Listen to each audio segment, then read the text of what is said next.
Anyways, everyone, welcome to the Fairfax Industrial Association May Luncheon. And you probably know I'm Melissa Clark. I'm the Executive Director for the Fairfax Association. I also have a business in Fairfax. I sell salt. Someone has to, and it's really fun. So, anyway, I might call. Can you guys hear me okay? Okay. I hate it when you're in the back and you can't hear. Anyways, we have several things to talk about today. I want to thank BPU for again hosting us. There's always a lot that goes behind the scenes, and I really appreciate that. We've got Citizens Bank and Trust, who is our sponsor today, and they're going to get up and say a few things here in a minute. And we got the B-25 Bomber History Group here as some special guests, and everyone's special, so everyone here today. So I'm going to just make a couple announcements, and then I'm going to turn it over to Citizens to talk about Citizens Bank. And then you get me back again for a presentation. I'm going to talk about the 2009 Fairfax projects, things we're working on in the district. And then the unveiling of the super secret, really cool signage for Fairfax.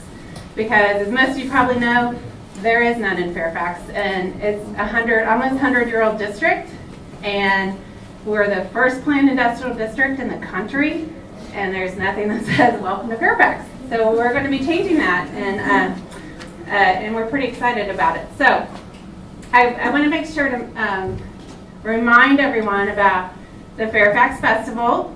Does anyone know when it is?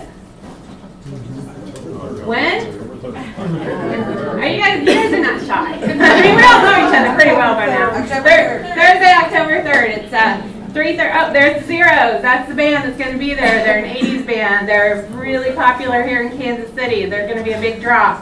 We're cutting off attendance at 7:50. So you want to be in on this. It's a really good time. We have beer and wine. We've got food. We've got that lawn game tournament that's we still need to announce. We're going to be doing that soon, what the 4 games will be, so everyone can be practicing. So we have the B-25 group there. We had Rosie the Riveters there that are in their 90s. They were down there attending, so it's a really good time. So please make sure it's on your calendar. Make sure you're signing up for the sponsorships. So those are all available now. There's sponsorships forms. I have a couple on the tables, but you can sign up online, you can sign up here, whichever.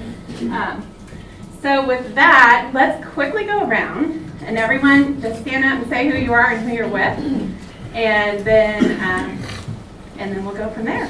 So Valerie, do you want to start? I certainly will. Good morning. I'm Valerie Mussett with Design Mechanical. Hello, I'm Sarah Brooke with the Argosy Casino Hotel and Spa. And I'm Allison Lalomia with Argosy Casino Hotel and Spa. Hello, I'm Kate Kershaw with the KCP Kansas Chamber. Caitlin McInerney with the KCP Chamber. Julie Robertson with the KC Fairfax Committee. Kathy, you want to go? Hey, this is Melissa. Can you come get the microphone isn't detailed very well. Minnie Rocha, CJ Industries. Should I switch back? Emily Ballinger with Republican Bank. Irma Kosvick with the The one Hilton on the Garden Inn. screen, well, it's helpful to walk around. Anthony Nigro with the Hilton Garden Inn. Thanks, bye. John Salazar with the Wyandotte Economic Development Council. Steve Fitzgerald with Environmental Works.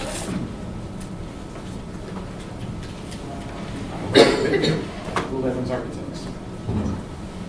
Good morning, Susanna Sievers with IHG Solutions and on the committee for the festival as well.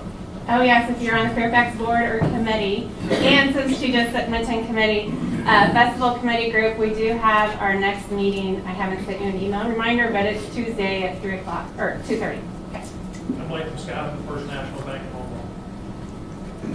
Good afternoon, I'm Gail Townsend, Commissioner for District 1, in which Fairfax lies, and proud to represent Fairfax. And we love having you. Thank you. Dave Youngstrom with UMB. Steve Erickson with UMB Bank. Good afternoon, I'm Brendan Butler with Occutech. I'm sorry to say we moved out of the area. We're actually in Kansas City, but I'm still here. You're still a neighbor. I'm Katie Savannah McBroom, and I'm with Express Communications. I'm Stacey Jones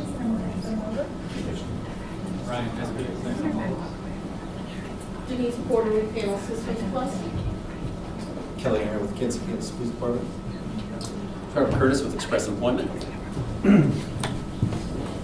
Paul Hancock with KCK Community College. Marshall Dominguez, Kansas City, Kansas Community College. Viviana Reese, Bank of Labor.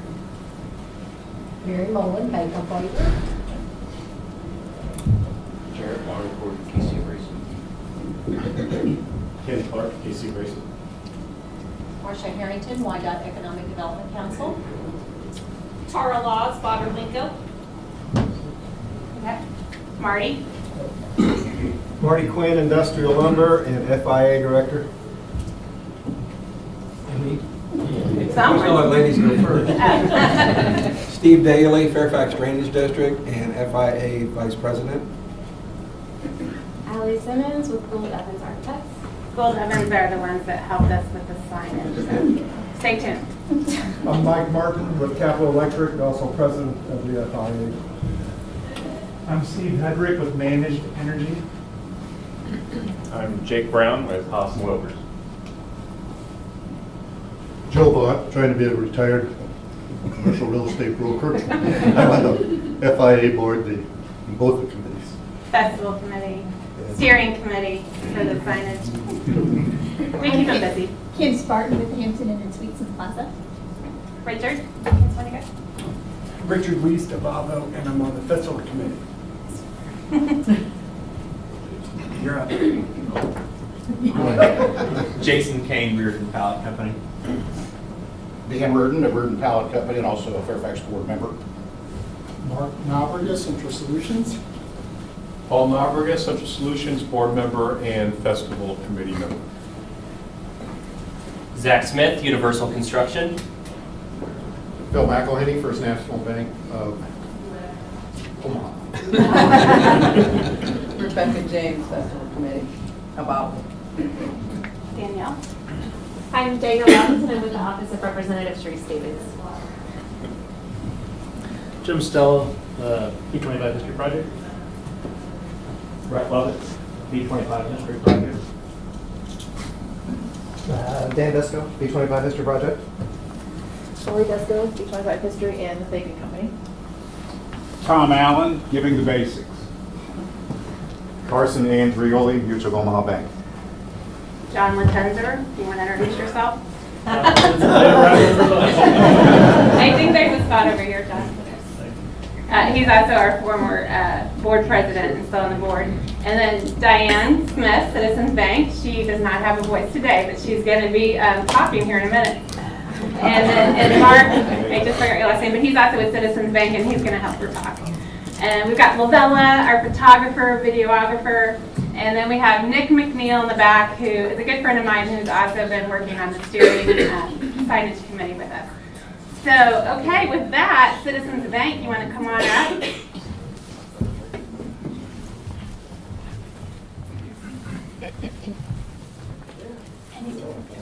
Oh yeah, you're going to hold us sign. I don't think I need it. Go ahead.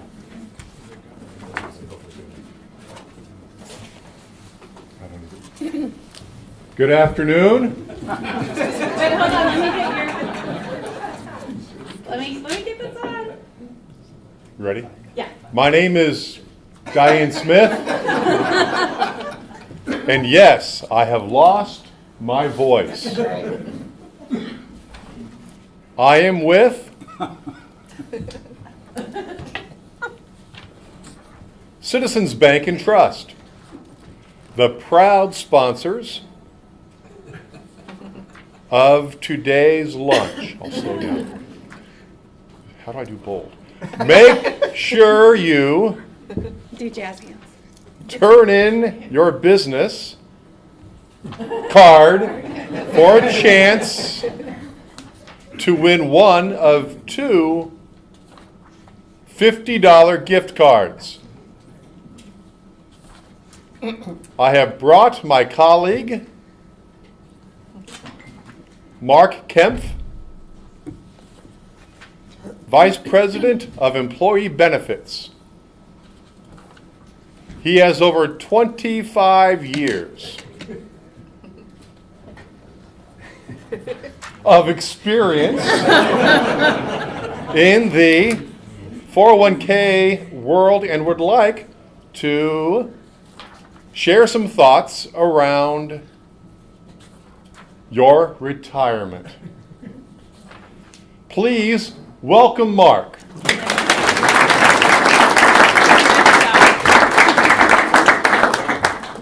Thank you, Diane. That was the best introduction. Well, good afternoon, everybody. I guess it's still good morning. Thank you for giving us the opportunity to present a little bit here about our bank. As Diane and Paul have mentioned, I've got about 25 years of experience with retirement plans, all with the bank. I started many years ago. And today I just wanted to go over a few things with you. Let's see, which button do I push? Not Here, the middle turn it on. one, huh? There we go. Just a few things about retirement. So this will be quick. When Diane first told me about this opportunity, I was really excited about it. And then I realized I'd be talking to a room full of people who just had lunch and the topic was retirement. But I'll try to keep things lively and going quickly so you don't fall asleep. So like everything else, things keep evolving in the retirement plan world. Just like automobiles, we've gotten safer, faster, more efficient. And the 401k business has as well, whether you realize it or not. There's lots of things going on there. Just wanted to share some things. Start with just the basics, when it started, and some things that have developed through the years, and then maybe a few things that are coming up here. The 401k code was adopted in '78, was tweaked a little bit in '81 for some new rules, and that's really what started 401k plans, so they were born in the early '80s. Some fairly recent things about their evolution. Mutual funds, the investment part of retirement plans have been developing through time. The first 401k plan I remember being in, we had a stock fund, and I think it was the UMB stock fund back then. That was in there, and we had a bond fund and a cash fund. That was it. So I think your experience with your retirement plans, you probably see many options. There's lifestyle funds now, where you can pick a particular strategy and that stays constant. Target date funds are also very popular now. Those change over time, their strategies. As you get closer to retirement, they start to get a little bit more conservative. Roth contributions have been a fairly recent development for 401k plans. Roth IRA actually started back in '97, and it took until like 2006 before they were legislatively enabled into 401k plans. And that's always at the option of the plan sponsor. They don't have to put that in there, so some of you may or may not have that today. Maybe wondering what that horse is doing up there. Oh, I know. Can I guess? Yes. You can bring a horse to water, but you can't make it drink. Yes, but what does that have to do with retirement plans? You need to get people to start putting money into their retirement. I don't know. So the safe harbor contributions relate to that. So, there's lots of rules that the IRS have implemented into plans, and there's discrimination testing. So particularly on small plans where the owner is part of the business, we have to pass discrimination testing. And the owners often were limited. They would fail the discrimination test because the other employees weren't participating at levels that passed the discrimination testing. So that's where that makes sense. The safe harbor contributions is like leading the employees to water, leading them to a retirement plan where they should be saving. But if they don't do it anyway, the IRS says you can, as long as you're providing those contributions, we can throw those discrimination tests out. So a lot of smaller employer plans utilize those safe harbor contributions, so there's a lot of commonality with matching formulas among plans often that utilize those. Automatic enrollment is a feature that started here just recently, and it really has improved participation. I don't know how it works in your businesses, but a lot of times there is procrastination, and people who aren't familiar with the program won't sign up for it. Well, this does the opposite. It makes them sign out of it. So they're in it unless they do something to get out of it. But it's really driven up participation for plans that have adopted that provision. Fee disclosure was something the DOL worked on a few years ago. when I first started, we'd go out to visit with employers about their plans, and we'd get into a fee discussion, and the employers would say, well, our plan doesn't cost anything. Well, there's fees, you know, the providers don't do this for nothing, so they had to pull back the curtain on where the fees were coming from, so that employers were aware of how much they were really paying for this service and benefit for their employees. So that's you should get fee disclosures now whenever you sign up for a program. Fiduciary rule, and again, this stuff is near and dear to my heart, so I don't know if anybody remembers, but the last years of the last term of President Obama's presidency, the Department of Labor came out with a fiduciary rule, and it surrounded brokers being able to recommend investments to retirement plans without being a fiduciary. So they could sell product to retirement plans without being a fiduciary rule, or without being a fiduciary. And so the Department of Labor said, you know, they really should be if they're recommending things. So they implemented these rules. There was a long lead-in progress to implement the rules. And meanwhile, we had an election. President Trump got elected, and he said, well, maybe the DOL, we can take another look at that. And in the meantime, there was lots of lawsuits that took place. And eventually the Fifth Circuit Court in Texas, I believe it was presented a case and they struck it down. So it was very short-lived, but it was a development in the industry. Looking forward, a few things that are coming up legislatively. In the House, they've got the Secure Act. So let me make sure I get the acronym right, what it stands for. Setting every community up for retirement enhancement is what it stands for. But this is all related to retirement provisions. We talked a little bit about that auto enrollment feature in plans. They're currently a safe harbor. It's limited to 10%, is as high as employers can go in enrolling employees, 10% of their pay. This would move it all the way up to 15%.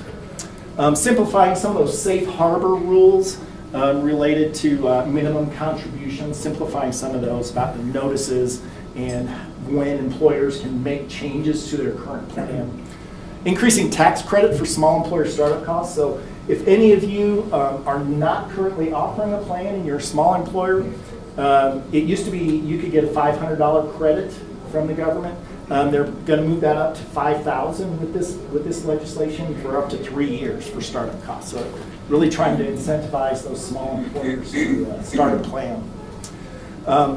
Eligibility for part-time workers, trying to get that implemented. Right now, a lot of employers say you have to work 1,000 hours before you get into the plan. So that would get part-time workers into plans. Increase the R&D age to 72. Does anybody know what R&D stands for? Requires minimum distribution. Yeah. Required minimum distribution. So currently it's set at 70.5. So that's kind of to address the increasing longevity of our race, our species, and making our income, our retirement savings last longer. So you don't have to take money out for another year and a half. Is what they're getting at that. And then another one is require lifetime income disclosure on your retirement plan statements. So that just means, a 401k plan, it's a lump sum of money. What does that mean for your ability to draw that down in retirement? And that is a calculation. Lifetime income disclosure would just be you could draw X amount of dollars out of this based on certain assumptions, interest rates, inflation, tax rates, those sorts of things. So to standardize the calculation for one thing, because right now some providers do provide that information on statements, but I don't think it's a standard thing across the industry yet. So that's another thing they're proposing. But one of the things I find fairly interesting about the legislation is this thing called an open multiple employer plan. I don't know if anybody keeps up on these things, but what it is, right now there is multiple employer plans that are available, but there has to be some commonality between the employers that adopt them. This would make it open, so any employers could tap into that plan. So you could participate in the plan. You don't have to have any commonality. But what it does, so you have to have a sponsoring entity. And that could be, in my mind anyway, a bank, a insurance company, mutual fund company. Entities like that would sponsor a plan, provide an investment lineup, provide all the administrative work surrounding, like the plan documents and so forth. Because right now, the employers, especially if you're working with a broker, you have that fiduciary liability on investments, and you have the administrative responsibilities for keeping that plan document up to date, getting all the disclosures out to participants and that sort of stuff. This would kind of take that off of employers and put it on that sponsoring entity. So the legislation is meant to, they advertise it as getting that final piece of the working world of small employers that aren't providing a plan at all because of those burdens of administration and the cost of the liability of those plans. And one other side effect, if you have a bunch of employers in that plan, you'll have larger pools of money and they'd be able to participate with that larger pool, get a lower investment cost as well. So it's being touted as a way to get the small employers in it. But I think a lot of existing plans will also want to participate in these things too, because of the employers can get rid of some of that liability that they have today and some of the administrative responsibilities they have today. So we'll see where it goes. It'll, of course, be a while before all those things are drug out, but that's one of the items that I thought was interesting. And here's our shameless, where we start our shameless plug for our services. So, in the end, no matter how complex the plans get or how complicated or what Congress does, the employer has a goal in mind, and it's to provide as best of a benefit as they can and balance that with what it's going to cost them to their bottom line. The employee, their goals simply are to save enough for retirement, to find a way to be able to retire someday and have enough to live on. So those are their goals. At Citizens, we offer a fully bundled retirement plan product. So we do from A to Z, plan consulting, documents, employee enrollment, investments, contribution, distribution, and loan processing, discrimination testing, do the work on the 5500s, get them signature ready. We have a website that you can use. But the parts that we feel we do best on relate back to those goals that an employer and employee have. So the plan design and consulting segment of it, where you need to, as employers, need to decide, sort through all these rules, what fits my employee base, what can I afford, within the realms of all the rules that are out there. So, and then the employee goals as well. So we want to sit with your employees, make sure they understand the plan, how to utilize it, get the best benefit they can out of it, and then follow it up with some employee education. How are they doing towards their retirement goal? What will increasing their contributions do? What will working one extra year do? Things like that to help them realize their goal. But those are the parts I think that we do best, is that human touch. And if you are interested in just comparing what you have now or doing an analysis, we'd be happy to visit with you about your retirement plan or to start up anything. Did I make it in 10 minutes? You made it. Okay. Good job.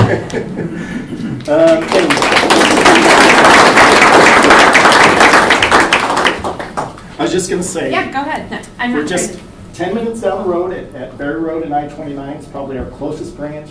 But we have 9 in the metro area, 9 branches, and we're adding 2 more in Lee Summit.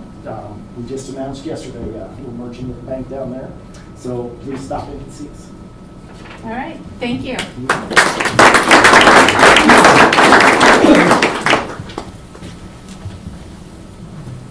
me see if I can do this now.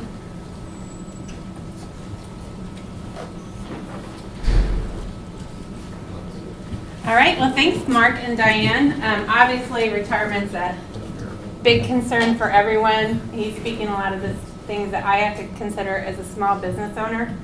You know, I get to wear all the hats of trying to sell, trying to make the money, trying to do the benefits, all that. I have one employee. I've got to set up a new 401k for him. It's my nephew, so I want to make sure he's taken care of, so he can take care of me later. But anyways, yeah, those are all important things, even though a lot of times we don't want to have to sit and look at it all. But thank you so much. So reach out to them if you need to. So, okay. Oh, I just put up the wrong thing. Hold on a minute. I'm getting a lot better with my computer stuff here. Okay, here's my little project presentation. Okay, so last year, I think it was May of last year at this time, I presented to you a Fairfax master plan. And basically that was to look at projects in the Fairfax district. We're 100 years old. There's a lot of things. I've been there 27 years. There's a lot of projects that need to be addressed. We thought if we didn't get it on paper, get it on a spreadsheet, start working on tackling all these short-term, long-term, that's the best way to approach getting some of these big projects done. Like I said, Fairfax will be 100 years old in 2022, not too far, like what is that, 3 years from now. The association, FIA, was formed in 1951 because the businesses feared that we would be annexed by the city, and we wanted to make sure there was representation for the businesses with the city and make sure that the money we're contributing to the city, some of it gets put back into our district. This did in fact occur. The city annexed Fairfax in 1966. There was an exodus of businesses that left, and the Kansas City, Kansas Wyandotte Economic Development Task Force was established in 1984 to help revitalize Fairfax. And honestly, we still have kind of a long ways to go. If you drive around in Fairfax, you'll notice our roads, a lot of our infrastructure is very old and it needs work done. So we are working with the city on how to address that. The city has a tight budget, but if we don't talk about it and start planning, it's not going to happen. Fairfax Proud. You know, it's so funny. So many of my friends still don't know where Fairfax is. I've been working there, have business there 27 years. And so I really try to go around and tell people there is so much history in our district. It's almost 100 years old. We have over 135 businesses. We employ over 10,000 people, generate over $5.4 billion in sales. We have world famous brands, including Kellogg's. And I want to pass this around. You guys can look at this. This is kind of something interesting that Marty Quinn, this is copies of an old book that Union Pacific originally kind of developed the Fairfax area. And in this book, this was like their little sales book on how to get businesses to come and build their business in the Fairfax district. And this is from the 1940s, is that right? And if you flip through here, funny little story. What was Sunshine Biscuit? What were they called before? Right. Wow. What was it? Bright biscuit. Pride? Right. Right. Okay, that's right. If you flip through here, this is like pictures, like only a small portion of the district was developed, and you can see all the buildings. I'm going to pass that around if you guys want to flip through it. We're also going to have it up on the website, and people are free to make copies of it. But Bright Biscuit, when they're in Kellogg's or in Fairfax, they built a new bakery, and they brought the ovens above ground to the Sunshine. So then they became Sunshine Biscuit. I mean, it's just like funny little things like that it's gone on through the years. But if you look through that, we're going to try to share more of that history as we go along. So Kellogg's is there. They make Cheez-Its. They make almost 100% of all the Cheez-Its that go around the world, actually, which my niece thinks is super cool. Certainty has the world's largest fiberglass plant. The world's largest. And it's because of the sand that we have in the rivers surrounding Fairfax. Owens Corning is also a big fiberglass plant for the same reason. We have the Fairfax General Motors stamping and assembly plant.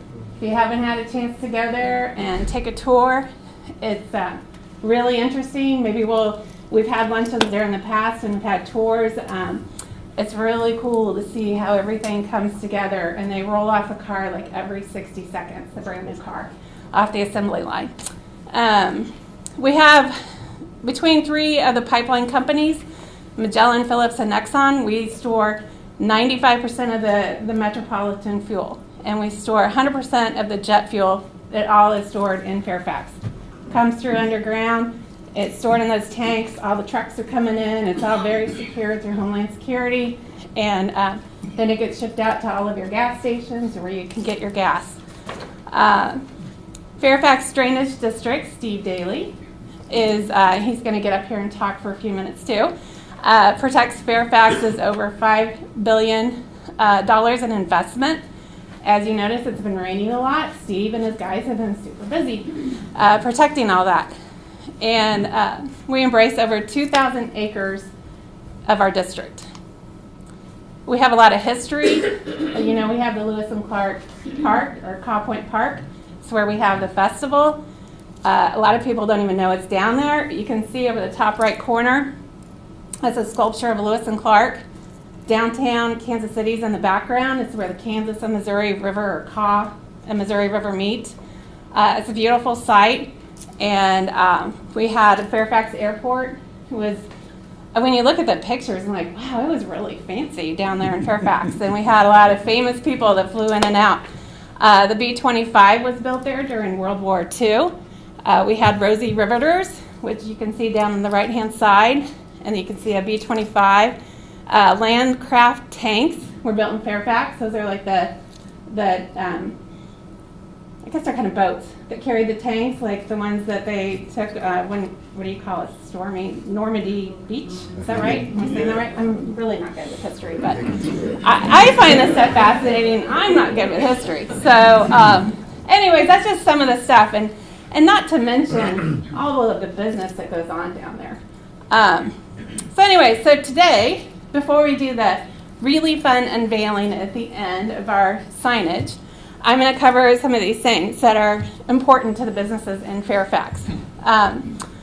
First one is, what is a fair percentage of tax revenue that we pay in should be reinvested back into Fairfax? That's just a discussion we're going to continue to have. Everyone has their own opinion on what's fair. But that's a discussion we want to keep having.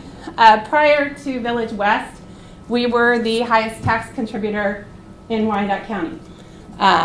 Since Village West, we are the second, but we're still paying a lot, and we've been paying a lot for a long time.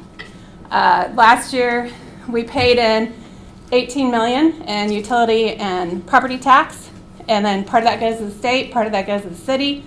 The city got 7.5 of that share. So we continue to meet, that's what FIA does. We continue to meet with the city and other groups to talk about what should be coming back into Fairfax to take care of our needs. Property taxes. This is a hot button, I have a feeling, because property valuations have come out again. Last year, several of the businesses in Fairfax, just old warehouse buildings, received a 50 to 70% increase on their property valuation, which meant we received a 50 to 70% expense. We had to write the check for that much more. We've been talking with the city, we've been talking with Topeka, that this is very difficult to try to budget in. I can tell you my rent went up substantially, and I'm just a little 2-person business. So FIA works with the KCK Chamber, who we have here today, and there's a legislative committee that I've talked to you guys about a lot. They also have a lobbyist, and I go to those meetings. So last year we put together the wording right here on how it needs to get passed at the state level, on how to get a better system to protect anyone from getting that kind of an increase in a given year. So, and also on the flip side, how do you protect the government from getting that kind of decrease in a given year? So we're looking at an average, a phase-in. All of this information is on our website, but that's a discussion we're going to continue to have. FIA supports the mill levy being at a competitive rate. That's important because if Wyandotte County wants to have businesses come to Wyandotte County, these are things they look at on whether they're going to come or not. Railroad crossings. Okay, this is a really hot button right now because the railroad crossings, there's a lot of them in Fairfax that are in really bad shape, and people are wrecking their cars on it. They're swerving out of the way, trying to avoid each other. We have lots of trucks on the road, and they're all driving pretty fast. So we got to take care of these crossings. We started meeting with the city last year. We hadn't gotten anything done yet, but we have the communication going between the unified government and the Union Pacific. In April, there's Steve and I, Steve Daly with FDD. We went around and we took pictures of every single crossing in Fairfax. There's 32. It's a lot of crossings. And we have and I'll show it to you in a minute, but there's a spreadsheet, and we've coded every crossing with what needs to be done, what kind of priority is it, how can we start looking at all this, because this is all really expensive to fix. So we're just, trying to get a baseline and how we're going to approach this with the city and Union Pacific. The city and I, we've been talking, but Union Pacific has had a lot of major layoffs, and so we're having a more difficult time getting a hold of them, but we will keep everyone to stay tuned. We are working on this. The crossings 8 and 28, and I'll show this to you. It's not going to help you, but there's crossings on all this. This is on our website now, so just go to fiakck.org. It's under resources. You can pull up the spreadsheet. You can look at all this information. But anyways, 2 of those tracks, and I believe they're on Sunshine. Is that right, Steve? I think those 2 tracks are. I don't remember. Okay. Don't hold us to it, but it's all on there. Probably But the city, because they can do this part, and they had to get permission from the UP, they are going to get them milled and overlaid, because we get a lot of phone calls from employees down there complaining. So that's going to get done in the next few weeks. And I already talked to you about the layoffs, and so we at FIA understands and hear everyone in Fairfax. We know crossings are a problem. We're all driving over them too.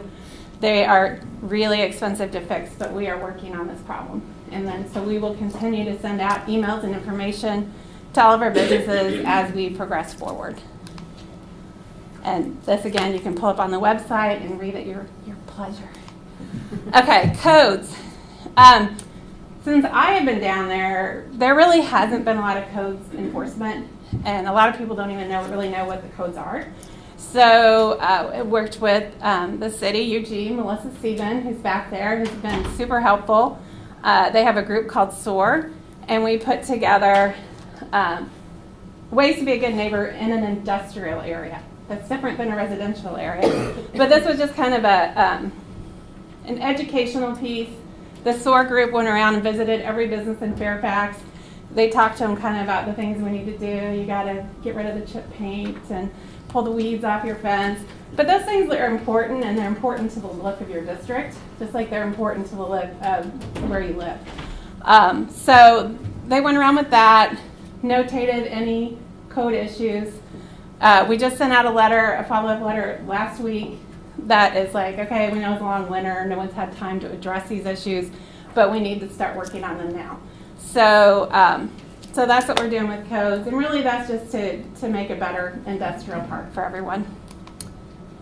Fairfax Drainage District, Steve Daly, you want to come up? No. How much time do I have? I know I'm moving along fast because we want to do the unveiling. You have like 3 minutes. Okay, not very long.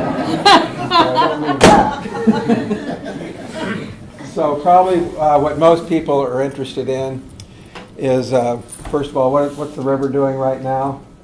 We'll get to this in a second. Moving fast and rising.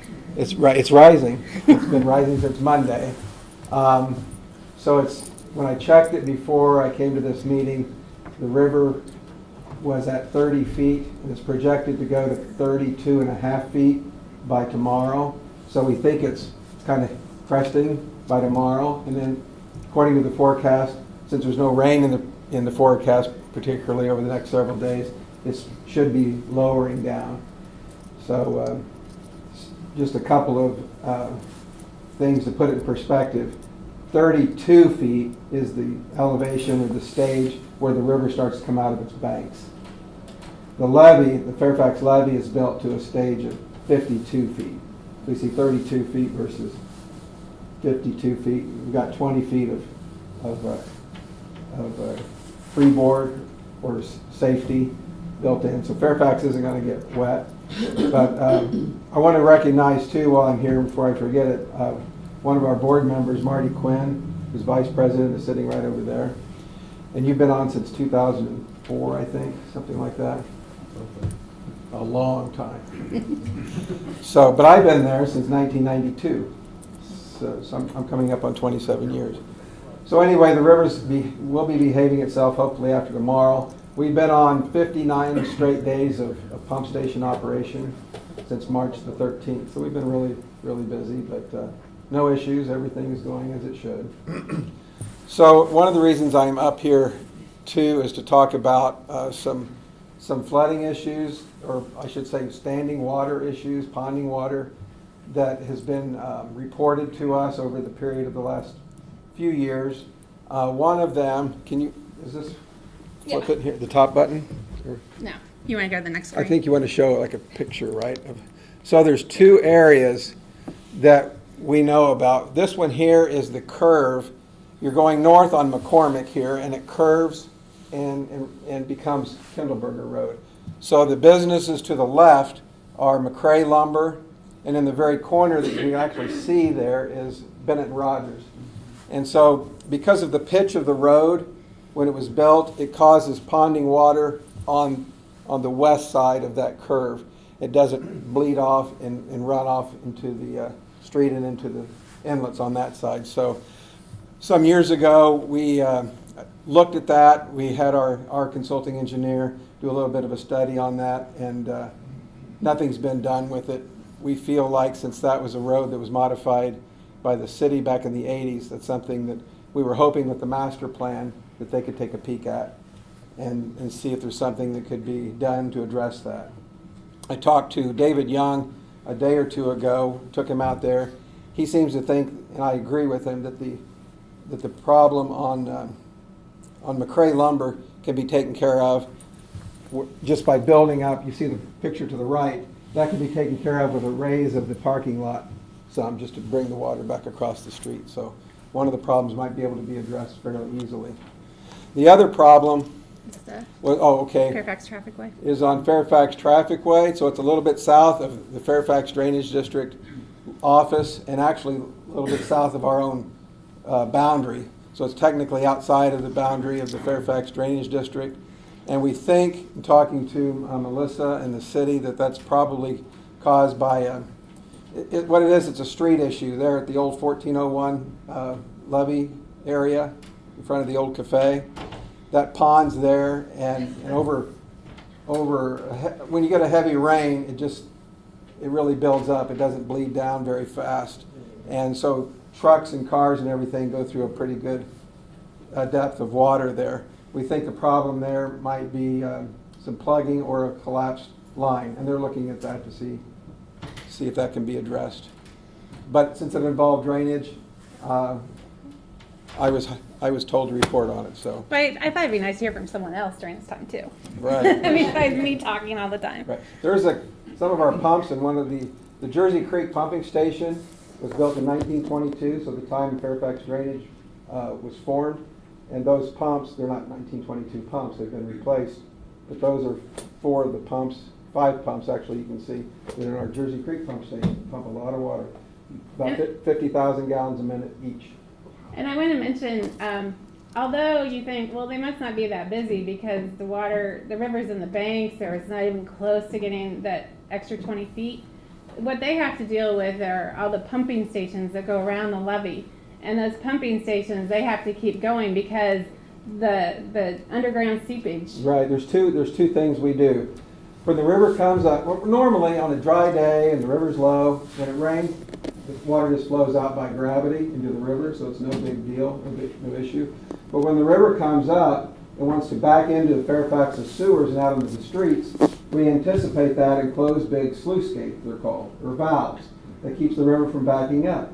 Well, if we get a localized rain event, while the big sluice gates are closed and the water can't drain out by gravity anymore. So we have to pump around those sluice gates and get the water evacuated. We pump storm water, and then also along the levee, we pump rising groundwater to keep that sand-filled levee stable. We have a series of relief wells all along the levee, 127 wells, that are like safety valves. As the groundwater comes up, it wants to undermine the levee, so to speak, and we artificially keep that water table down to keep the levee stable. And that water drains toward a pump station, and we kick it back out into the river. We have 13 pumping stations right now active doing their thing. So that's why they've been really busy. Like, we drive around thinking, oh, it's all fine, but they're keeping that water pumped out from coming into Fairfax. So Okay, he was going to wear his waders today, but he didn't. He's done that once before. Thank you, Steve. You're welcome.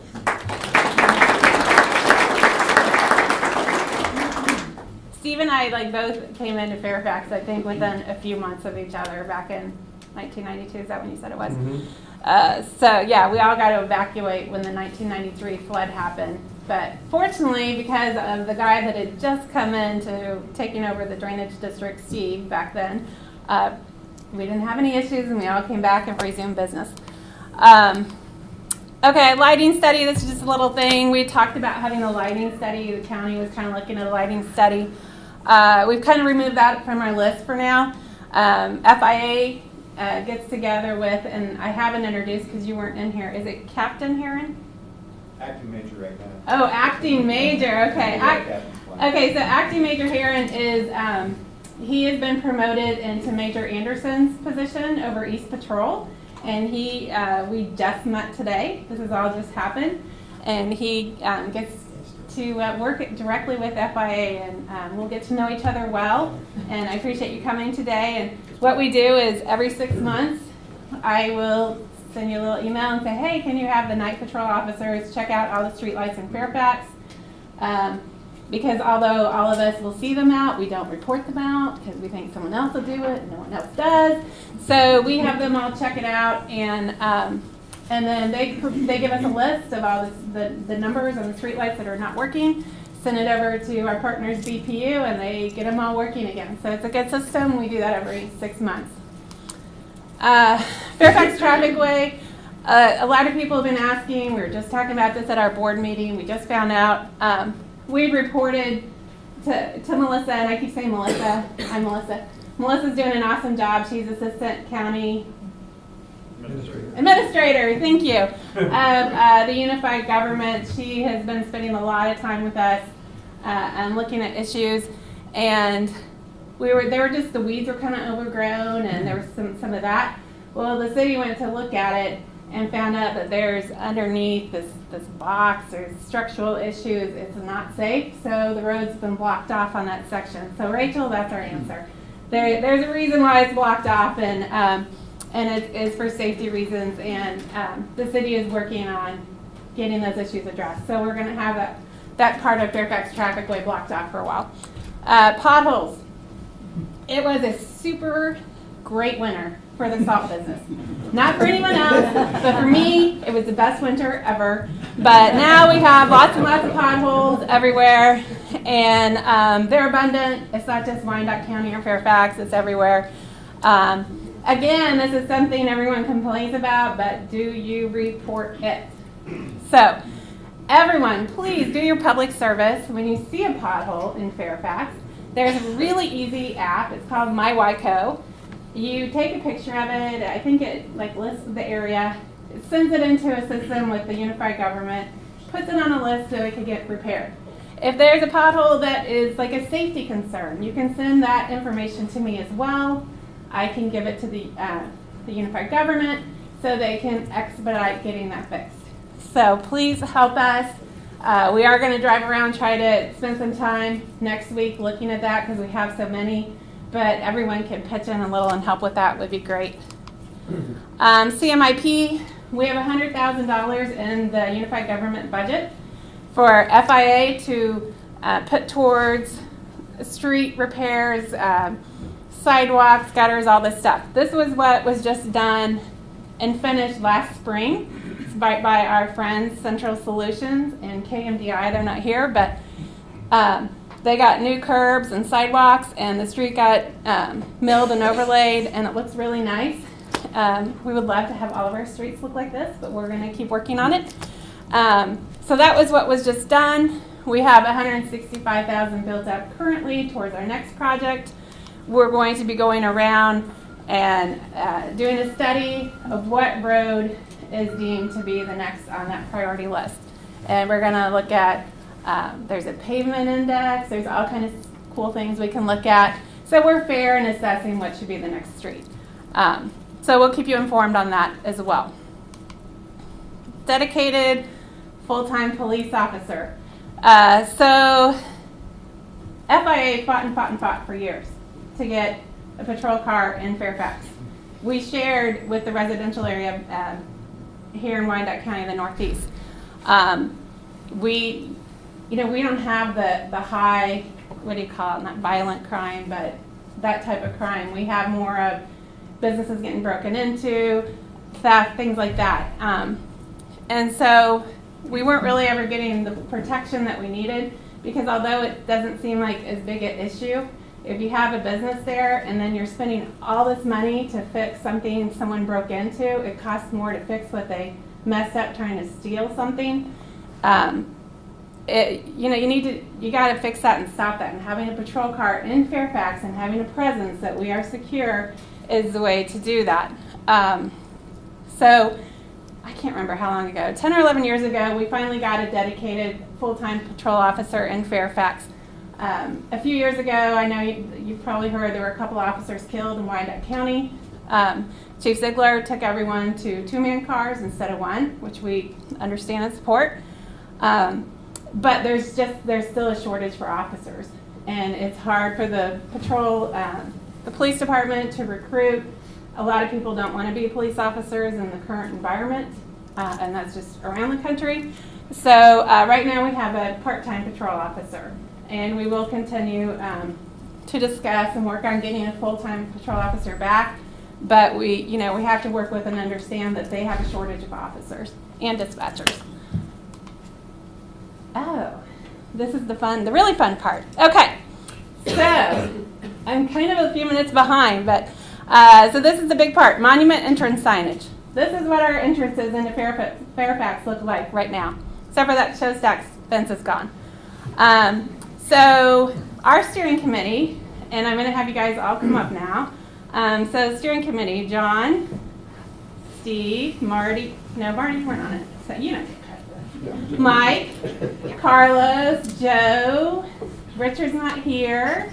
So this is from the board. I have everyone from the board, right? Come on up, you guys. They're from the Fairfax board. We formed a steering committee. We got together with Gould Evans, if you guys want to come up, Robert and Allie. And Nick is with Imagine Consulting. Is that right?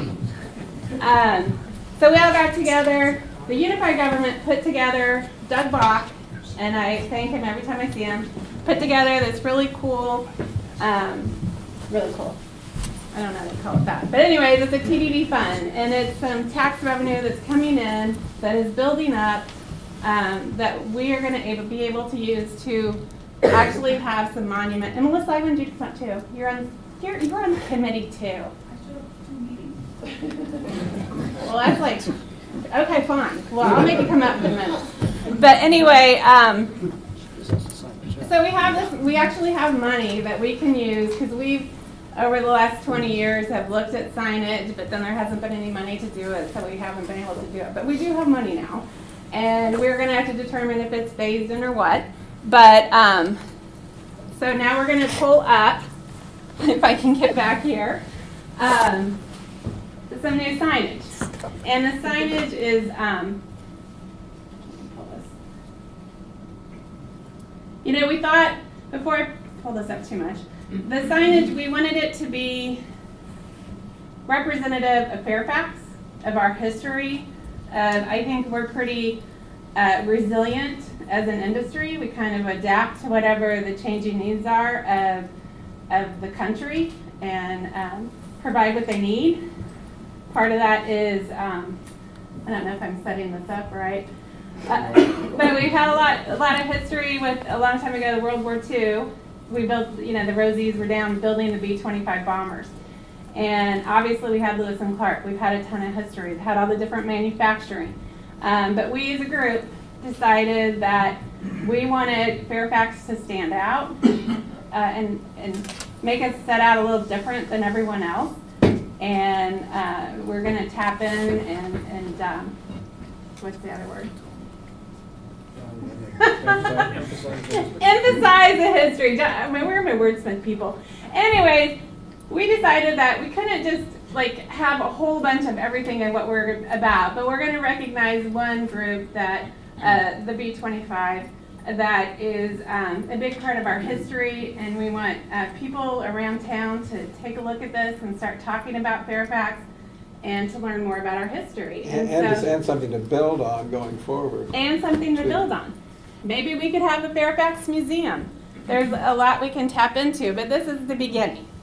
So, and I'm going to have Allie talk in a minute too. Do you want to go over the?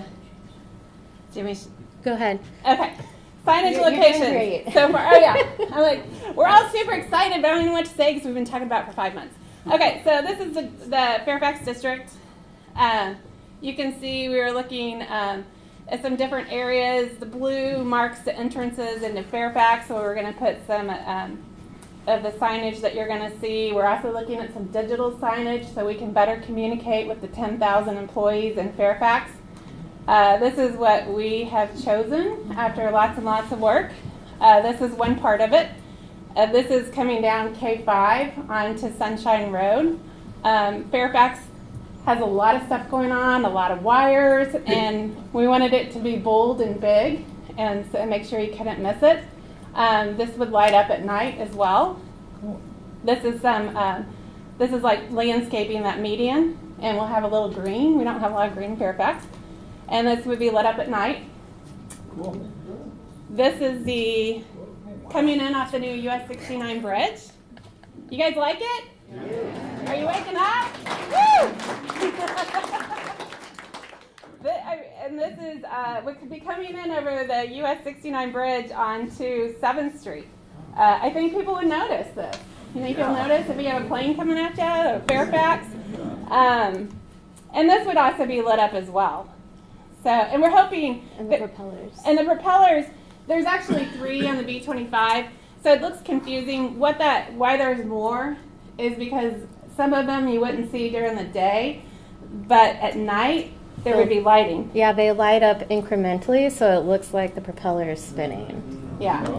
So you wouldn't actually see. You would only see 3 during the day, but at night it would look like they're spinning. Yes. This silos, we've been working with this, but the silos are probably not going to work. There's a lot of safety issues with combustibility and grain dust. So we toss this around. We've been talking to Bartlett, who's in there. So this is probably not going to happen. We were looking at trying to light it up like Liberty Memorial did with the red poppies. But we're going to figure out something that we can do with this part. But this part's still under discussion. And then we'd also have another vertical, like the one on K5. It looks small there, but it would be as big as the one coming down K5 and turning onto Sunshine Road. You see that down on the right-hand side. And then signage locations, these would be the digital signage, so we could communicate. That shows the different locations we've picked. And then that's kind of what it would look like. Obviously, it's not going to say Fireman's Festival. It may say Fairfax Festival. So, and then have the B-25 on there. And then do you want to say anything? I know I've kind of taken over the whole thing. No, it was just a pleasure to work on the project and problem solve with you guys and really tell the story of Fairfax, the past and the present, and hopefully what the future will bring for you guys. All right. So do you guys like it?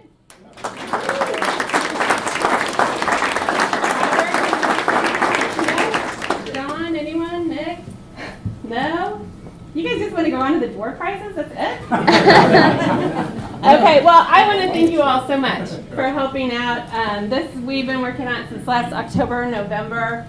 We're very excited about it. We had no idea what direction we were going to go. Yes, Paul? What's the timetable? Good question. We have money accumulating in a fund that's been accumulating for a few years. We're going to meet with the finance department of the city and see if that money can be bonded, because it is a revenue that's coming in, and see if we can get it all done, like get the money set up and done. I don't know. How long would that take?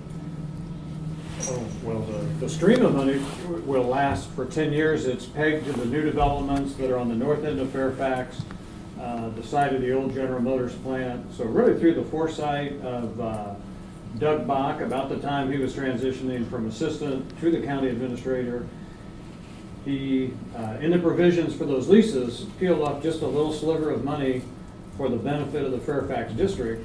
And that's really the source of the funding for this. So we know that for a 10-year period, there's a guaranteed amount of money that'll come in, which that money is really what unlocked the whole project, because we had great ideas. We had a few subcommittees in years past, put some really good ideas up, but there was really no funding. So now there's an assured source of funding, so that's why this is all possible, and that paid for the initial, the feasibility work and these concept drawings, but the fact that there's money in the cash register means it's going to happen, and we can plan for that fixed amount of money. There may be a little bit more added to it, but there's money continuing to come in. We originally thought we're going to have to phase in, like do one entrance at a time. The idea has been tossed out that maybe perhaps the city, because the city, the money goes through the city, that they could bond it, because there is some guaranteed revenue stream on that. If they can bond it, then we can do it all at the same time. Now, how long that's going to take with any building project, what builders, 6 months, 12 months? Probably a year. Probably a year. Yeah. If we can't bond the money, then we're going to have to pick, what we have built up in there and pay as we go. But we'll keep you all informed on that. And I also want to recognize, and I forgot to recognize right here, our B-25 bomber group. If you guys want to stand up for a quick second. Dan Dusko and Lori and Brett, you just met Brett. Brett, I know, I just met Brett and Jim. And Jim, you're with BPU as well, aren't you? These guys are all volunteers that help keep track of all the history of the B-25. We've worked with them a lot. I think Dan he's been a speaker down in Fairfax at one of our luncheons. He's got a lot of really neat information. You can tap into their website through our website. So we invited them here once we decided we were going to use the B-25 in our signage. We talked to them, and they were really excited about that. So thank you all, and I hope you're excited, and we'll keep you informed on everything. Thank you.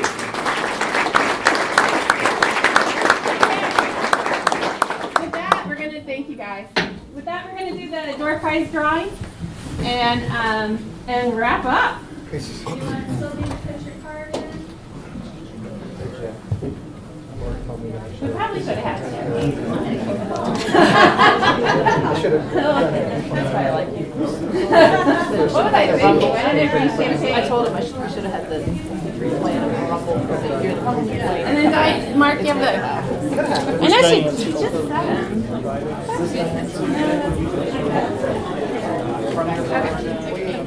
Diane, you want to draw? Yeah. Mark can hand out the card, and I'll call out the name for you. Just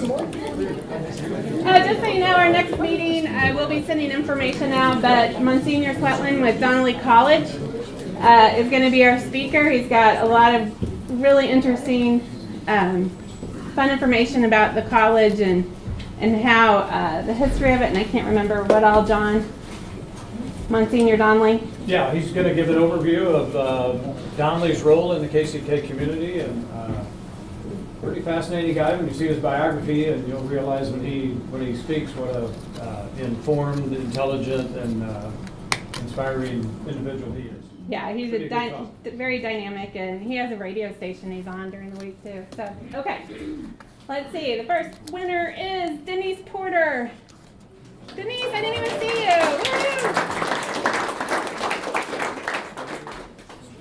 And the next person is Steve Fitzgerald in Environmental Works. All right.